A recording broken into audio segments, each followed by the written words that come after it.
Morning guys, in front of me is REALME 15x, and let me show you how to clear cache and free up some space on your device.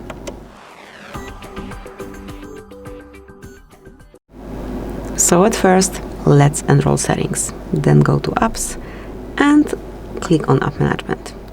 And now just go app by app if you wish to do the whole cleanup, but if you want to do it like just for quick speed up, for quick cleanup, pick those apps that you use most frequently.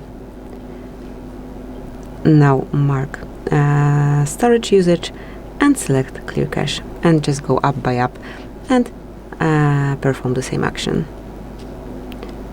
over here. So that's it. It will definitely speed up your device. Enjoy the results then.